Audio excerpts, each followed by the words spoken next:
Bienvenidos a la tertulia de educación universitaria de la Universidad Nacional Autónoma de México. En esta ocasión vamos a comentar el tema de innovaciones en educación en línea. Un servidor, Melchor Sánchez, profesor de la Facultad de Medicina, les da la más cordial bienvenida. Para discutir el tema contamos con tres invitadas e invitado. En primer lugar, la doctora Ofelia Contreras Gutiérrez. Ella es profesora titular C de tiempo completo en la Facultad de Estudios Superiores Iztacala de la UNAM. Es psicóloga con maestría en enseñanza superior y doctora en pedagogía por la UNAM.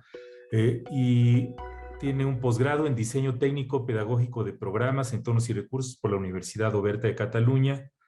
Es coordinadora de la maestría en docencia para educación media superior del 2011 al 2017 y actualmente es la jefa de la coordinación de educación a distancia y sistemas de información en la FES Iztacala. Bienvenido, Ofelia. Encantada, es un gusto estar con ustedes. Gracias. Y Larisa es maestra, Larisa Enríquez Vázquez. Ella es maestra en ciencias, en matemáticas por la UNAM, pasante de la maestría en educación a distancia de la Universidad de Monterrey y Universidad de Athabasca en Canadá. Es investigadora asociada de la universidad y actualmente coordinadora de aprendizaje autónomo y adaptativo en la Coordinación de Universidad Abierta, Innovación Educativa y Educación a Distancia de la UNAM. Bienvenida, Larisa. Gracias, Melchor. Muchas gracias por la invitación. Y por último, desde Colombia nos acompaña el doctor Andrés Chiape Laverde. Él es diseñador industrial por la Universidad de Colombia, especialista en investigación y docencia universitaria por la Universidad Autónoma de Manizales y con magíster en tecnología educativa por el Instituto Tecnológico y de Estudios Superiores de Monterrey en México y doctor en educación por la Universidad de Caldas. Es director de la maestría en informática educativa de la Universidad de La Sabana en Colombia. Bienvenido, Andrés. Muchísimas gracias por la invitación. Un saludo muy caluroso a mis contertulios y también a la audiencia del programa. Muchas gracias. Bueno, pues la educación a distancia brincó al estrellato y ya era hora, ¿no? Con motivo de la pandemia y ha causado revuelo en todo el mundo y ha habido personas que la alucinan y no quieren saber nada de ella y hay personas que la adoran y ya no saben qué hacer sin ella. Y en este proceso han ocurrido muchas innovaciones, como ocurre cuando hay cualquier crisis, ¿no?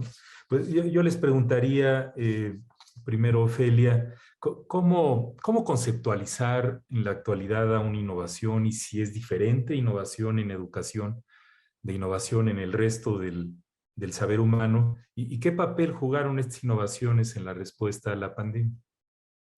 De manera muy concreta, innovación se define como un cambio que se produce con la finalidad de mejorar, ya sea un producto, un proceso, una condición o una situación.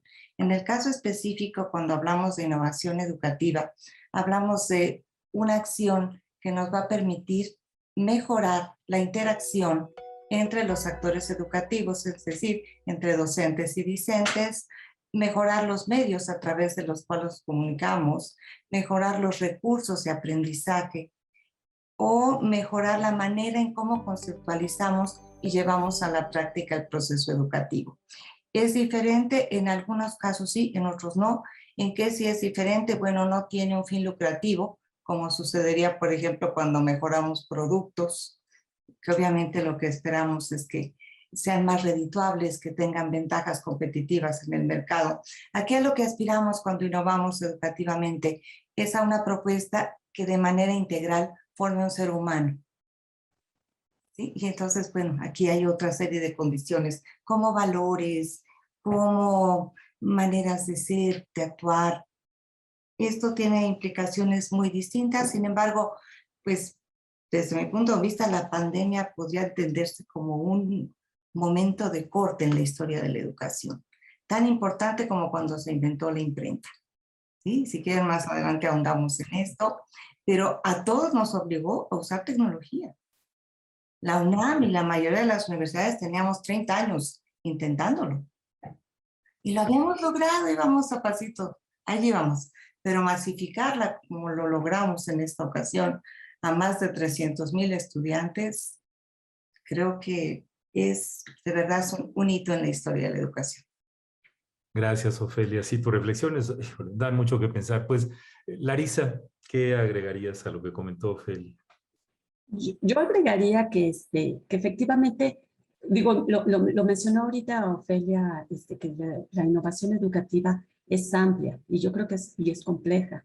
A veces tenderíamos a pensar que la innovación educativa, sobre todo en estos tiempos, se enfoca únicamente en la parte tecnológica, pero las organizaciones mismas están innovando. En la pandemia hemos visto cómo han tenido que transformar sus procesos, procedimientos, la manera en la cual interactuar desde la parte administrativa a la parte metodológica, la innovación pedagógica y la innovación también en estas prácticas que los profesores han tenido que ir incorporando, es también innovación, ¿no? Entonces, sí lo mencionaba Ofelia, pero sí quería hacer ese énfasis en que a veces nos vamos por la idea de que innovación es la parte tecnológica únicamente, y en los últimos años parecía que, previo a la pandemia, que la innovación educativa era únicamente de las tecnologías, y se nos olvidaba lo que ya habían dicho otros autores, y considerando estas diferentes dimensiones de la innovación, ¿no? Eso es lo que me gustaría añadir. Y a veces es más gradual. La pandemia nos obligó a adoptarlo de una manera masiva, la tecnología, y ojalá adoptáramos también masivamente las buenas prácticas didácticas y pedagógicas. Andrés, ¿algún comentario sobre este punto? Sí, pues yo creo que hay una cierta sensación, unas ciertas nociones comunes sobre innovación, ¿no? Innovación es uno de esos temas sobre los cuales hay unos ciertos acuerdos como tácitos, pero también cuando uno empieza a profundizar un poco, hay concepciones bastante distintas o ligeramente distintas, o enfoques ligeramente distintos, orientaciones, direcciones que toma el tema de innovación. Y eso pues hace parte de la riqueza del tema, pero también lo hace complejo porque no todos entendemos a la innovación en los mismos términos. O sea, acordamos, tenemos unos acuerdos sobre ciertos asuntos, pero no específicamente sobre todo lo que implica o lo que concierne a la innovación. Desde el punto de vista de Colombia, nosotros tenemos digamos, un referente nacional que nos sirve como marco de comprensión de este tema, que es el Ministerio de Ciencias. Anteriormente se llamaba Colciencias. Y es como la entidad reguladora de la innovación y la investigación en Colombia. No es reguladora, la que propicia, la que auspicia y apoya los procesos de innovación e investigación. Y MinCiencias se ha basado en el manual de Oslo y en el manual de Frascati para establecer un marco de comprensión, digamos, base, desde el cual se pueden emprender y promover esos procesos. Me va a permitir leer 4 líneas para establecer ese punto. Dice, una innovación es la introducción de un nuevo significativamente mejorado producto, bien o servicio, proceso, método de comercialización o un nuevo método organizacional en las prácticas de la empresa, la organización del lugar de trabajo o de las relaciones externas. Eso a una persona en educación de pronto nos suena un poco extraño, ¿sí? Son asuntos, porque son más asuntos ligados a la industria, pero no tenemos que olvidarnos que la innovación proviene del ámbito de la industria, no de la educación. La innovación llega a la educación años después o décadas después. La innovación surge desde el ámbito de la industria y por eso es que estas definiciones saben mucho a industria, ¿no? Saben mucho a productos, saben mucho a comercialización, saben mucho a ideas, a patentes, a ese tipo de cosas que son muy del sabor de la industria, de la competitividad, de la sostenibilidad, etcétera, etcétera. Ahora, cuando uno trata de hacer esa traducción de una conceptualización que surge de la industria a un contexto tan distinto como es el contexto de la educación, pues uno lo puede filtrar un poco y convenir que innovación implica dos cosas, implica transformación y implica mejoramiento, ¿sí? Y desde 3 ámbitos principales, desde los productos, desde los procesos o los servicios y desde las estructuras. Entonces, esa lectura que podamos hacer de la innovación en el ámbito de la educación podría llegar a llevarnos a un punto en el cual podamos acordar que cuando hacemos innovación, estamos buscando transformación, estamos procurando transformación para buscar mejoramiento, o en productos educativos, o en servicios educativos, o en estructuras educativas, o en una combinación de cualquiera de las 3. Así es. Sí, es que es tan amplio el concepto y recientemente que hemos realizado algunos estudios y revisiones del tema, encontramos que hay cada vez como más consenso, por lo menos en la comunidad académica, de que innovación sí se puede considerar ya una especie de campo de estudio académico, ¿no? Que tiene sus organizaciones académicas, que tiene un montón de revistas de investigación original del tema en las diferentes áreas del conocimiento y que poco a poco ha estado tomando presencia, pues, en la comunidad académica y en educación. Pues yo nada les preguntaría, ¿alguna vez alguno de sus profesores o profesoras llegó al aula con ustedes y les dijo, hoy voy a innovar con ustedes? Sí, imagínense eso en labios de su médico, como comentábamos antes del programa del conteo de la anestesia. Imagínense que llegara el cirujano. Bueno, pues hoy vengo innovador. Vamos a ver cómo mejoramos el procedimiento quirúrgico que voy a realizar. Entonces, en educación tiene tantas aristas sociológicas, antropológicas, psicológicas, en fin. Entonces, les agradezco mucho sus comentarios para este primer bloque. A continuación, vamos a escuchar a unas docentes, a unas profesoras, sobre cómo han utilizado la innovación educativa en sus actividades docentes.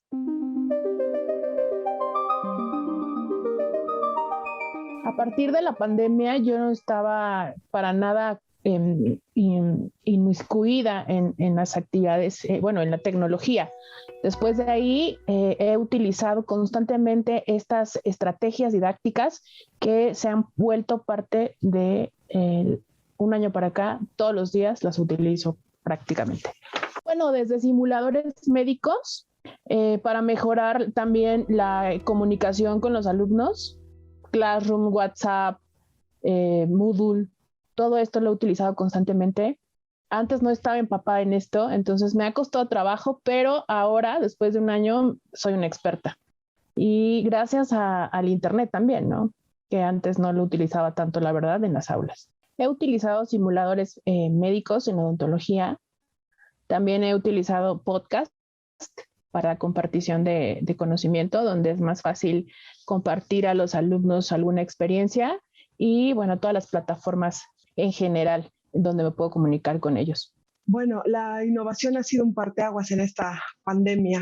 Aquí en la UNAM se ofertaron muchísimos cursos y ¿por qué no la CUAYED ofertó muchísimos cursos a los profesores, a los docentes para el uso y la aplicación de herramientas importantísimo ahora que es la educación a distancia. No nada más para nosotros como profesores el saberlas utilizar, sino enseñarles a nuestros estudiantes que no porque están en su casa no pueden tener todo este tipo de conocimiento significativo, ¿no? El uso de herramientas como Canva, Emaze, Prezi, Moodle, G Suite de Google, Classroom, Zoom, entre otros, que han sido de los más utilizados para esta parte de la innovación educativa y que se han quedado incluso en conferencias, congresos nacionales, internacionales, que tuvo mucho más apertura con esta inclusión. Los alumnos aprendieron, o sea, para que los estudiantes pudieran hacer uso de estas herramientas, pues los docentes teníamos que saber utilizarlas. Entonces, se tomaron muchos cursos, bueno, al menos yo tomé varios, y los alumnos se los transmitíamos, que podían enviar tareas, dudas, hacer foros, y inclusive que ellos utilizaran no nada más el PowerPoint que todo el mundo conoce, ¿no? Sino hacer sus presentaciones, hacer infografías, estas herramientas que vinieron a ser de un uso muy cotidiano en la forma gratuita, por supuesto, y que vinieron a cambiar esta parte de la educación. Y no nada más a ellos, sino también a nosotros como docentes. Fue determinante y creo que a pesar del regreso, a pesar de que vamos a continuar con este regreso a clases de manera escalonada, pues hay cosas que se van a quedar, ¿no? Como algunos congresos, la movilidad, en fin, está muy interesante y la verdad es que hay mucho por aprender.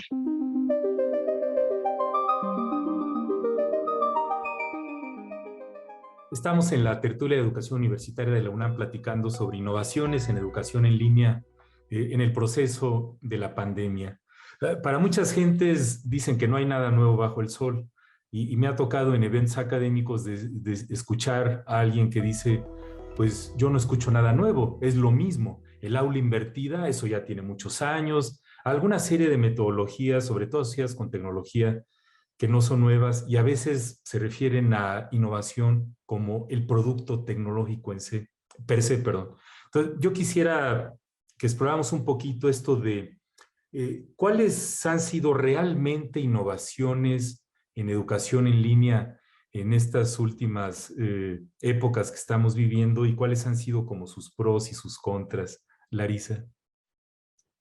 Sí, gracias. Pues mira, yo creo que hay una parte importante en lo que venía siendo, perdón, educación en línea previo a la pandemia, ¿no?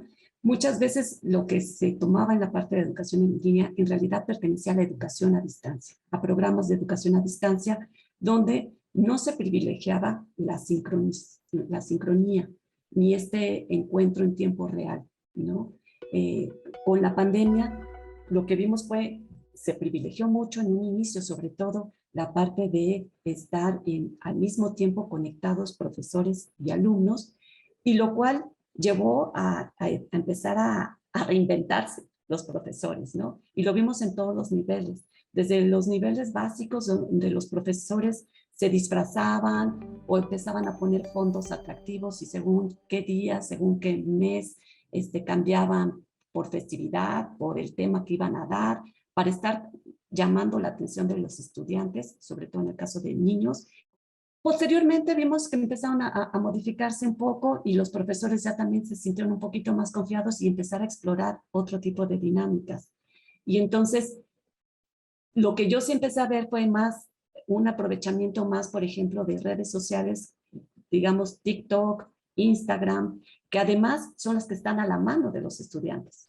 Entonces, al momento de empezar a valorar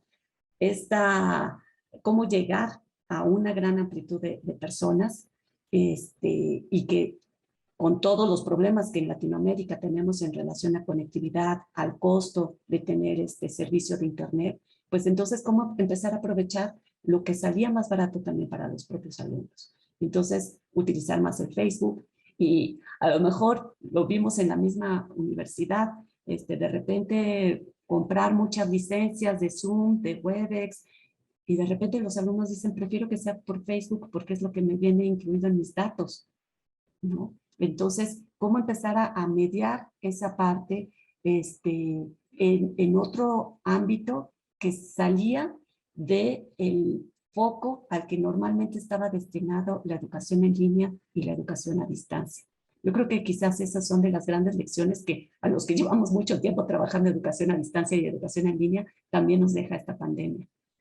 Así es, gracias, Larissa. Vean que la necesidad es la madre de la invención, ¿no? Entonces, el utilizar cosas que ya existían o que teníamos de nuevas maneras o adaptar cosas puede ser también algo innovador. Andrés, ¿qué comentario tendrías sobre este punto?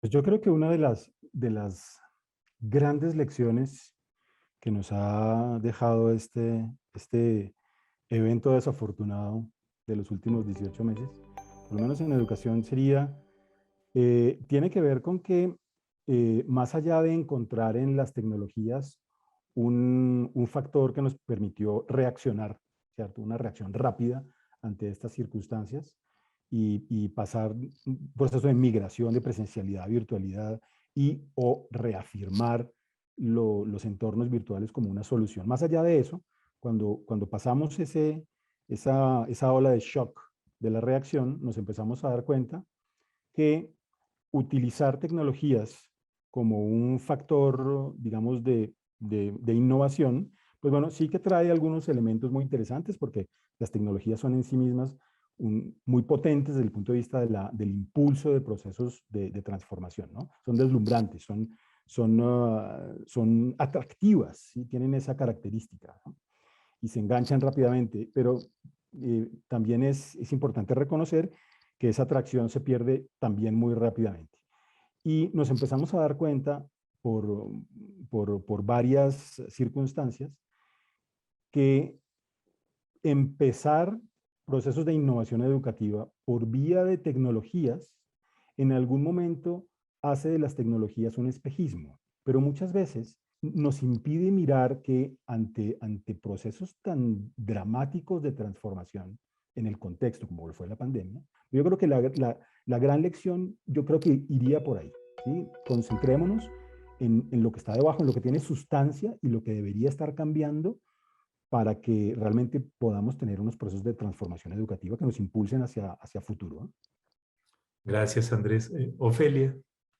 Bueno, pues a mí me gustaría comentar con ustedes una investigación que hice recientemente al respecto, y justamente fue levantar datos durante la pandemia, y fue la mirada de los profesores en relación con lo que denominamos la enseñanza remota de emergencia, que ahí sí valdría la pena hacer una clara distinción entre lo que es la educación a distancia, que requiere una planeación cuidadosa, detenida y pensada, y lo que fue una transición violenta de la noche a la mañana, en donde supieras o no supieras, tuvieras dominio o no tecnológico, habría que dar clases y los chicos tendrían que recibirlas. Entonces, bueno, en esta investigación, dentro de las cosas interesantes que trabajé previamente como antecedentes teóricos, se manejaba justo una investigación que se lleva a cabo en Colombia, donde dice que para poder emplear tecnología de manera ventajosa, en primer lugar, está la competencia digital del docente y del estudiante.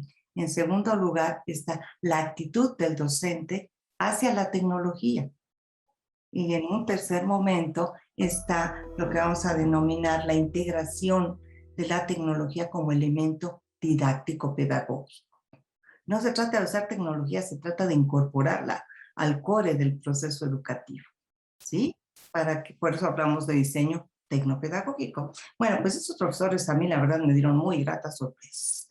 En primer lugar, yo diría que ellos cambiaron su actitud de una manera espectacular a favor de la incorporación de la tecnología en la enseñanza. Lo hicieron a un costo muy alto, y eso que quede claro, ¿sí? Porque fueron horas de trabajo enormes. La mayoría me dice es que cuatriplicamos el tiempo de trabajo en producir materiales didácticos, en entender maneras nuevas de enseñar. Es muy interesante todo lo que ellos comentan, y cosas que me gustaría traer como muy rapidito por el tiempo que es corto. Es, por ejemplo, el profesor aprendió una nueva manera de aprender, lo cual, por supuesto que se incorpora a su modelo docente, ¿sí? Hay una maestra que comenta, dice, estaba yo desesperada porque no sabía cómo llevar a cabo un proceso, y mi hija, que es una adolescente, me dijo, mamá, tú no te preocupes, YouTube lo sabe todo, pregúntale a YouTube. Dice, y efectivamente, desde ese día se volvió mi asesor YouTube. Dice, aprendí a aprender de manera autónoma, autogestiva, y a responder a mis necesidades inmediatas. Yo no sé esos profesores que ya vieron experiencia, si después los vamos a meter a cursos tradicionales de formación, ¿eh? No sé qué va a pasar ahí, porque ellos ya aprendieron qué necesito, dónde lo encuentro y cómo lo resuelvo. ¿Qué otra cosa encontré muy interesante? La formación de comunidades de aprendizaje y buenas prácticas. Los profesores se organizaron y decían, mira, yo no sé, pero le pregunto a alguno de mis compañeros que sabe y me dice. Entonces, esta organización ya de grupos de profesores es fundamental y ya se dio, ¿sí? Entonces, tenemos elementos que de verdad hablan de una innovación educativa. ¿Qué otra cosa? Antes les prohibían bajar cosas a internet a los alumnos.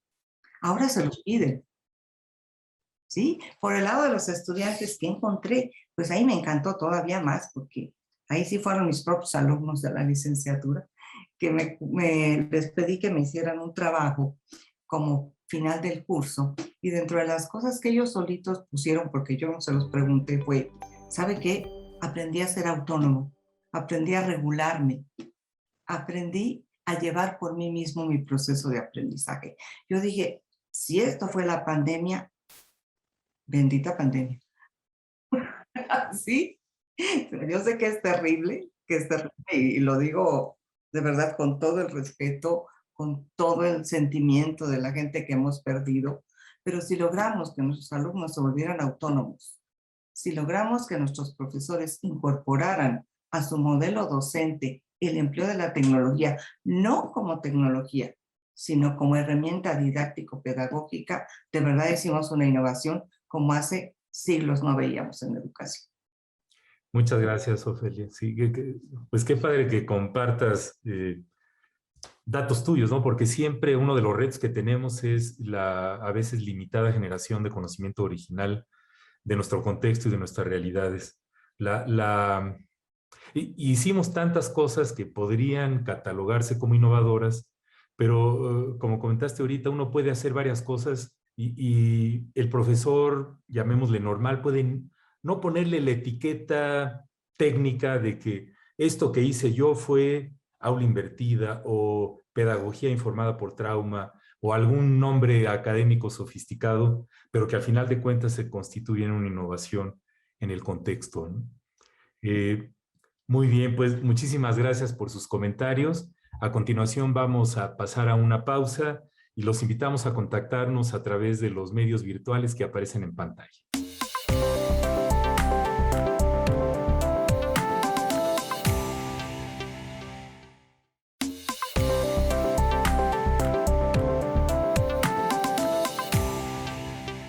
Estamos en la tertulia de educación universitaria de la UNAM platicando sobre innovaciones en educación en línea.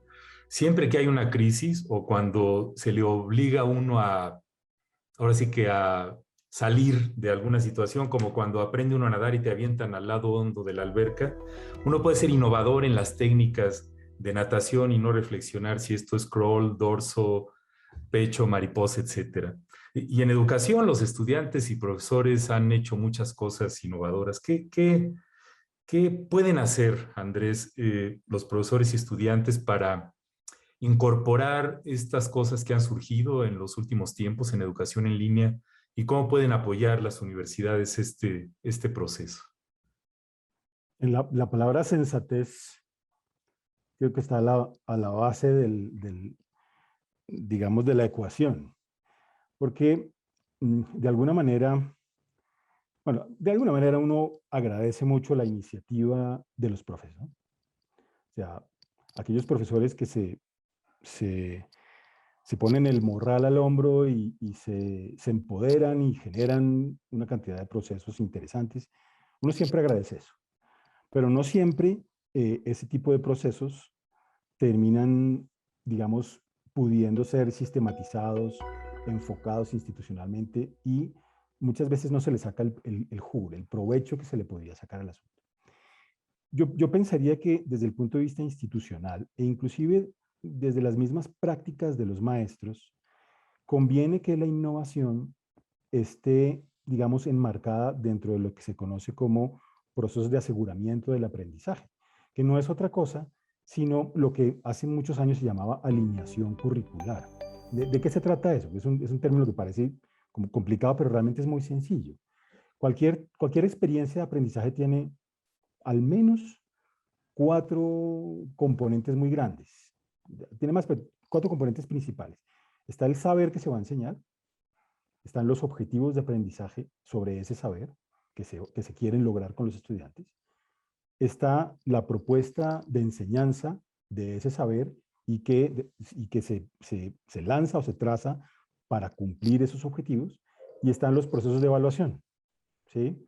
Que tienen que ser consistentes con la propuesta de enseñanza y tienen que estar alineados a los objetivos que se piensan evaluar. Es un esquema muy sencillo, pero la clave de ese esquema es la sincronización, ¿sí? La robustez, la calidad de una experiencia de aprendizaje pasa casi siempre porque ese esquema de saberes, objetivos, enseñanza, evaluación y, bueno, y contexto, que es el otro gran círculo, están alineados. Tienen que ver claramente uno con el otro, responden claramente uno con el otro. Entonces, digamos que la recomendación que uno podría hacer para encauzar los procesos de innovación, diría yo que estaría enfocada en que si vamos a hacer transformación en cualquiera de esos elementos, en lo que vamos a enseñar, en la forma como vamos a enseñar, en la forma como vamos a evaluar o en los objetivos que queremos lograr, si vamos a hacer transformaciones, innovaciones en cualquiera de esos ámbitos, tenemos que estar seguros de conservar la alineación entre todos esos ámbitos, ¿sí? Que no solamente pensemos en que vamos a hacer aquí incorporación de un tipo de tecnologías o vamos a hacer aquí un cambio en la manera de enseñar, pero no tenemos en cuenta el resto del esquema, ¿sí? Lo que viene adelante, lo que está adelante o lo que viene atrás en ese esquema, y muchas veces generamos rupturas, ¿sí? Hacemos un cambio muy interesante y generamos cosas, pero ¿y lo de después qué? O tenemos en consideración de dónde viene todo el proceso.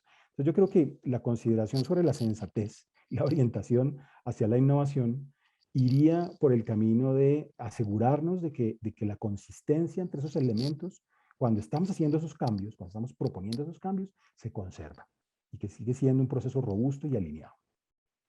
Así es, sí, como todo forma parte del sistema, ¿no? Y si tienes una metodología muy innovadora de enseñanza, pero a la hora de la evaluación del aprendizaje para poder pasar el curso, pues ahora sí que te zampan el mismo examen tradicional de preguntas de opción múltiple que no está alineado con el proceso, puede poner en un serio problema conceptual a los estudiantes. Ofelia, ¿qué más comentarías sobre este punto? Pues a mí me parece que estamos en un momento de verdad donde, permítanme traerme un término de la economía, podemos capitalizar todo lo que se ha avanzado. Es decisión de todos, es decir, de la universidad, de las universidades, de las facultades como tales, de los grupos de profesores y de los estudiantes, que todo lo ganado se concrete. ¿Qué diría yo? Los profesores ya están, en otra investigación que llevé a cabo, también les preguntaba yo, ¿te llevarías lo que estás haciendo ahora a la modalidad presencial? Y el 96% dijo sí, por supuesto que sí. ¿Sí? Entonces estamos en un momento que de verdad hay muchas cosas buenas que podríamos traer. Incluso a mí me parece que si tenemos la habilidad suficiente, como diría Frendi, estaríamos justamente rompiendo la barrera entre la distancia y la presencialidad para crear un continuo multimodal en donde, de acuerdo a los contenidos, los propósitos y los intereses, se puedan mover las universidades hacia donde gusten. Yo estoy pensando, bueno, comparto también muy rápidamente otra de mis actividades dentro de la UNAM que hago con muchísimo gusto, es evaluar proyectos de investigación. Yo les diría que en este momento, por lo menos de los que he evaluado, el 60 o 70% están por el lado de la innovación en el campo de la introducción de tecnología para el aprendizaje.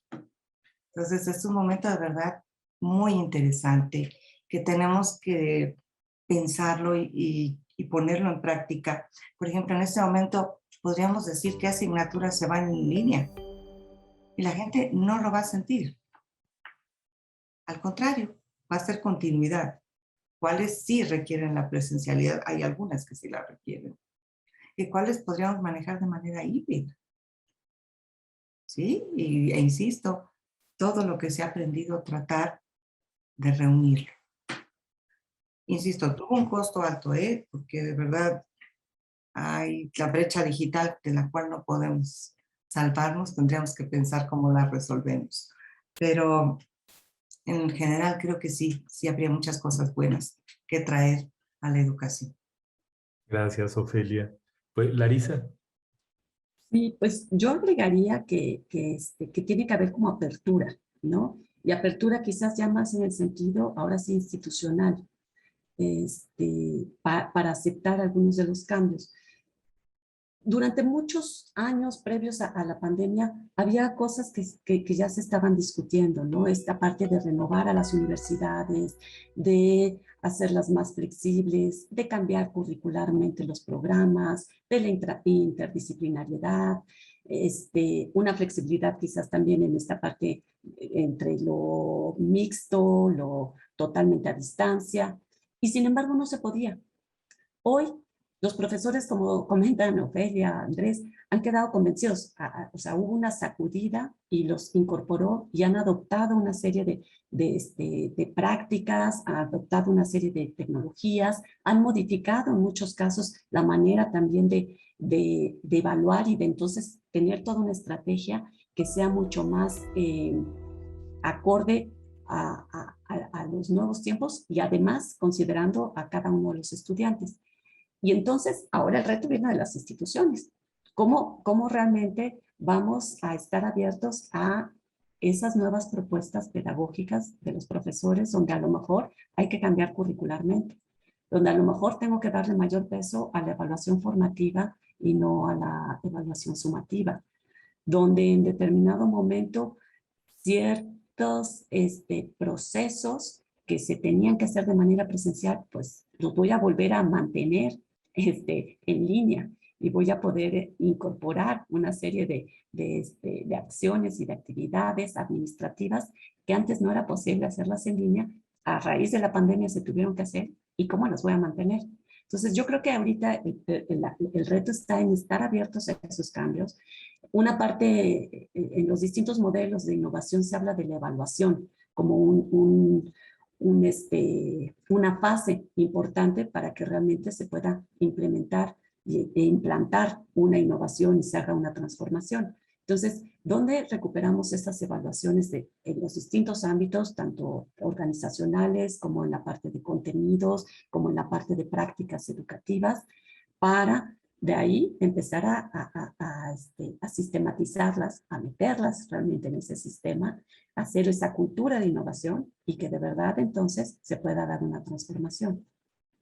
Así es, muchas gracias, Larisa. Es que ahorita que lo escuchaba, hemos hablado mucho de esta cuestión de alinear, ¿no? La palabra alinear, aunque ya ven que tiene esta connotación muy cuadrada, muy, llamémosle positivista, muy lineal, y las universidades, como todos sabemos, son esto que llaman sistemas adaptativos complejos, con diferentes elementos, pero yo creo que aquí todo lo que ustedes dicen forma parte de que sí tiene que haber una convergencia, porque yo siento que estamos viviendo un desfase fuerte entre lo que hacen los docentes y estudiantes en el día a día y lo que está aprobado en los currículos y planes de estudio formales que están en nuestras instituciones en las diferentes instancias, ¿no? Y que cerrar esta brecha entre lo que está puesto en el currículo, sí, es que a veces que hablamos de innovación curricular, piensa uno que es una especie de oxímoron, ¿verdad? Porque el cambiar un currículo, te metes a tratar de cambiar el currículo y te absorbe como esta gelatina que al final de cuentas queda casi igual y que es tan difícil mover las resistencias, las tendencias, los usos y costumbres pedagógicos, etcétera. Yo creo que en la medida que se empiecen a publicar trabajos como el que comentó Ofelia, que nos empecemos a internalizar de esto, involucrar a los profesores en los cambios curriculares de una manera tal vez más eficiente de lo que hemos hecho hasta ahorita y aprovechar esta enorme riqueza de generación de estrategias innovadoras que todo el mundo sabe que existen. Sabemos que hay cientos de cosas nuevas que se hicieron, tanto por iniciativa de docentes, estudiantes o por la interacción entre ambos, que ahí están. Ahora sí corresponde a todos, incluyendo las autoridades, las autoridades intermedias, los profesores y los estudiantes, tratar de incorporarlas. La palabra esta sensatez que dijimos es a veces difícil de lograr cuando empiezan los estirones desde el punto de vista político, los recursos, en fin, todas estas cosas que implican los cambios en la vida real, ¿no? Pues muchas gracias por sus comentarios. A continuación vamos a escuchar a un especialista sobre cómo promover la innovación en la educación en línea.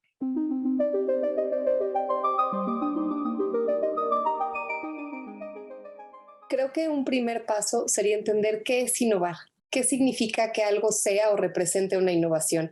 Y en particular en la educación en línea. Para luego considerar la pertinencia de promoverla en ese contexto. Es decir, situarnos en el término y dotarlo de sentido para la docencia y en la educación en línea.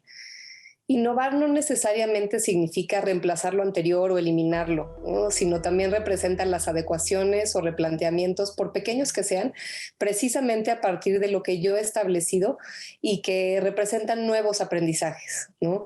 Nuevas formas de proceder y también procesos o resultados distintos a partir de ello. Esto pues idealmente con la intención de que la o las innovaciones contribuyan a mejorar, no un cambio o implementación porque sí o sin ese trasfondo. El innovar también permite que mi práctica evolucione y no se mantenga estática o rígida, ¿no?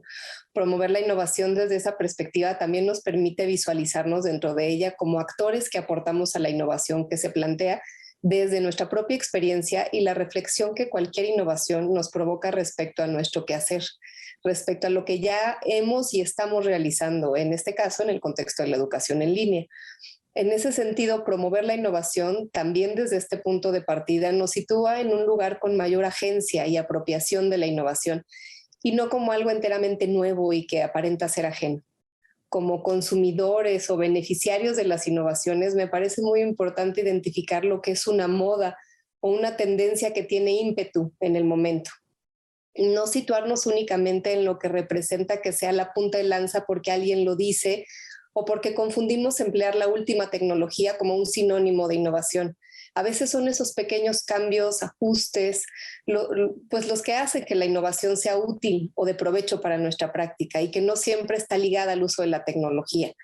Esto, pues además del contexto de esta transición que vivimos a una educación remota digital y la necesidad generada a partir de ello de trasladar nuestra docencia a entornos digitales y en línea. Esto abre aún más la posibilidad de contar con una vasta cantidad de opciones y propuestas que aprovechan esta necesidad para capitalizarla sin que realmente, y en términos sobre todo pedagógicos y didácticos, fueran adecuadas para nuestra realidad y práctica educativa. Hay que cuestionarnos por qué se dice que algo es innovador, hacer una pausa y reflexionarlo.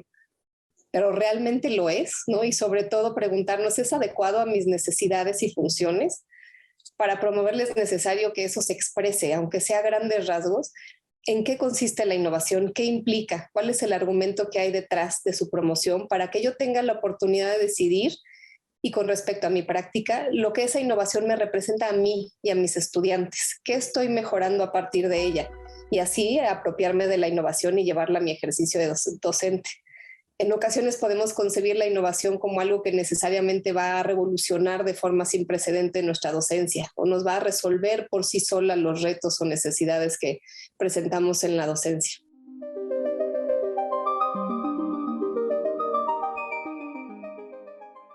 Estamos en la tertulia de educación universitaria de la UNAM platicando sobre innovaciones en educación en línea.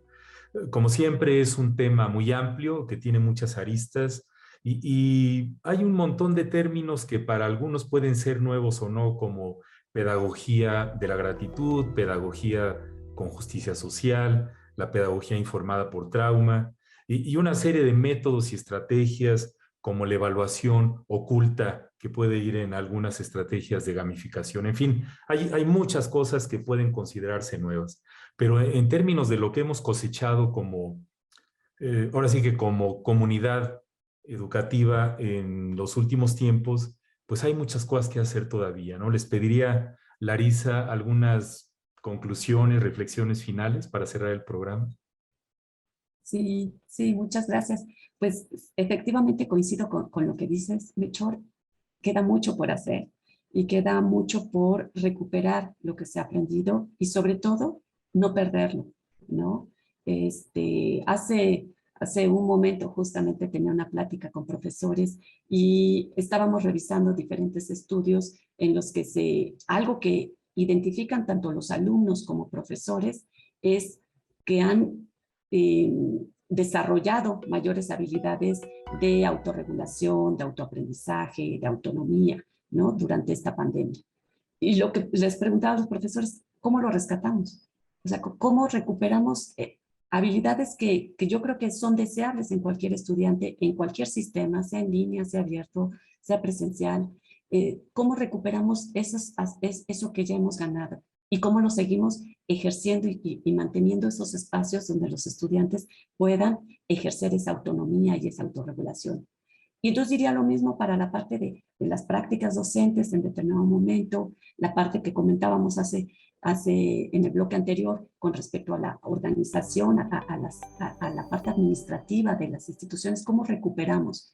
Y quizás un punto inicial no es único, pero tener estos espacios de reflexión y donde se puedan recuperar tanto las prácticas y de ahí ver cómo se sistematizan. Entonces es un trabajo conjunto, tiene que haber un acercamiento de docentes, de la comunidad, de estudiantes, con la parte administrativa y de esa manera ver cómo se recuperan las buenas prácticas y los buenos aprendizajes que se tuvieron, ¿no? Muy bien, Larisa, muchas gracias. Andrés, ¿algunas reflexiones finales? Bien, yo tal vez plantearía la importancia que tiene el que los procesos de innovación puedan conducirse de una manera estratégica, ¿sí? O sea, no solamente reactiva. O sea, a veces uno innova, trata de hacer cambios reaccionando a cosas. Lo que es muy importante, digamos, procurar que el campo de la innovación salga del ámbito de la reacción y se establezca en el marco de la estrategia, ¿sí? Es decir, como parte de procesos, digamos, planeados, estructurados de transformación, ¿sí? Y en ese orden de ideas creo que es muy importante incentivar procesos de identificación de problemas educativos. O sea, todos tenemos como educadores dolorcitos, ¿no? Ubicados en cierta parte que sabemos, la cosa no va bien, esto no debería ser así, pero muchas veces le damos analgésico, ¿no? Y simplemente tapeamos la cosa y proseguimos, ¿cierto? Porque muchas veces uno no sabe cómo modificar, cómo transformar, pero el dolorcito sigue allí. La causa del dolor sigue allí, ¿bien? Si queremos procurar transformaciones de base, estructurales en nuestro sistema, tenemos que ser capaces de identificar con claridad las problemáticas educativas para poder plantear procesos de innovación tendientes a transformar aquellas cosas que deberíamos estar cambiando, más allá de reaccionar, las que deberíamos estar cambiando en nuestro sistema. Yo creo que más bien ese es el punto, ¿no? Mirarlo estratégicamente y conducir ya sea hacia la identificación de problemas, que es una vía, pero también hacia la identificación de oportunidades, porque no solamente los problemas pueden ser el foco de la innovación, sino las oportunidades, es tratar de descubrir dónde no hay cosas y dónde se abren espacios para generar o productos educativos o servicios educativos que no existen hoy, pero que probablemente se necesiten en un futuro cercano. Gracias, Andrés. Sí, como tantas cosas por ejemplo, la atención de salud mental, tanto de estudiantes como docentes, es algo que explotó en estos últimos tiempos y que eso se tiene que quedar ya como algo que ocurría. Toda esta situación de burnout y desgaste profesional en docentes es algo ya crónico, pero que ahora está en el escenario y pues, hay que hacer cosas para atenderlas, ¿no? Ofelia, pues algunos comentarios. Pues completamente de acuerdo con mis compañeros de panel y pues yo señalaría que algo importante es reconocer el lugar en el que estamos posicionados en este momento. Es decir, qué es lo que ya ganamos, qué es lo que ya tenemos y a partir de ello, a dónde queremos ir en esta idea de estratégico más que responsivo. Y yo diría, pues por lo pronto, todos los profesores de la universidad en la que yo laboro, que es la UNAM, y la mayoría de las universidades, tenemos un aula virtual. Ahí hay algo que ya denota un cambio. Yo ya lo hacía desde antes, pero bueno, me imagino que difícilmente los profesores ya van a querer trabajos impresos. ¿Sí? Lo cual los árboles nos van a dar las gracias. Más con el calentamiento global, ¿verdad? Sí. Calentamiento global. Vamos a contribuir a todo aquello. Y entonces, también hay algo interesante que quisiera comentarles nada más muy brevemente en esta idea de ser estratégicos. Los profesores con los cuales platiqué me decían en la investigación, uno de ellos especialmente, un profesor de biología, que les dejó hacer una reflexión sobre su materia en relación con la pandemia. Y la conclusión a la que llega el profesor es, nunca había estado tan cerca de mis estudiantes, nunca me había sentido tan identificado con ellos y nunca me había preguntado cómo aprenden.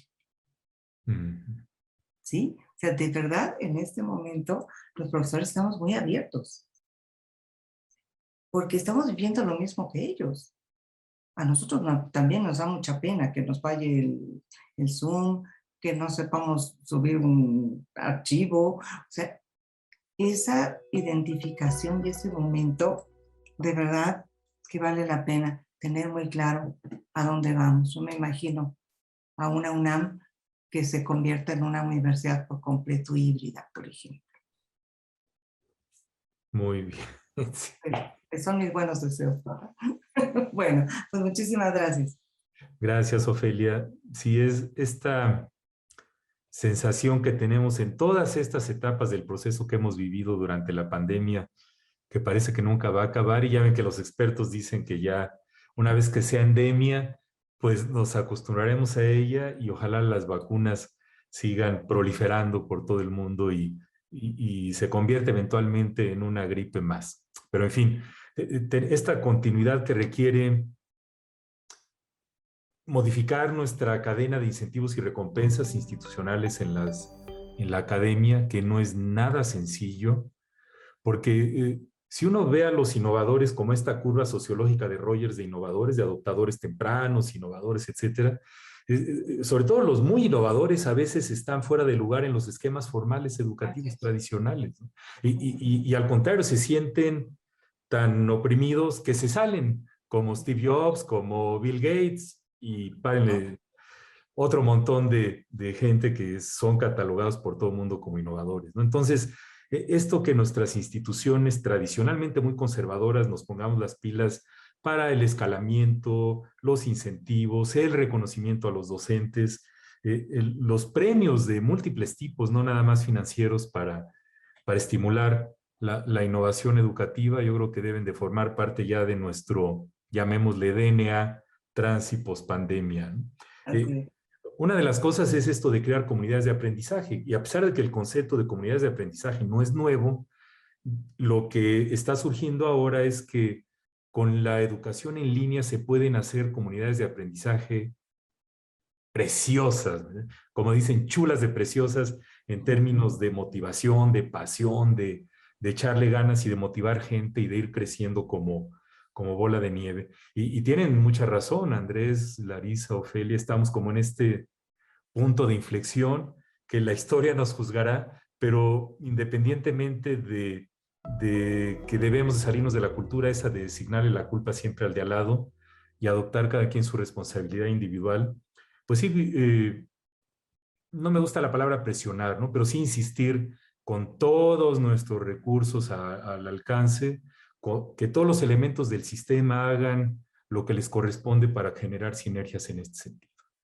Pues les agradezco muchísimo, ha sido muy interesante escuchar sus conclusiones y pues les doy las gracias, ¿no? Andrés, muchas gracias. Larisa, mil gracias. Muchas gracias. Y Ofelia, muchas gracias, de un placer volvernos a ver en este contexto. Encantada de compartir con ustedes. Muy bien, pues ha sido un tema amplio, interesante, y hay muchas cosas que hacer. Quisiera terminar con una frase de Antoine de Saint-Exupéry, el autor del Principito, que dice así: para ver claro, basta con cambiar la dirección de la mirada. Muchas gracias y nos vemos en la próxima tertulia.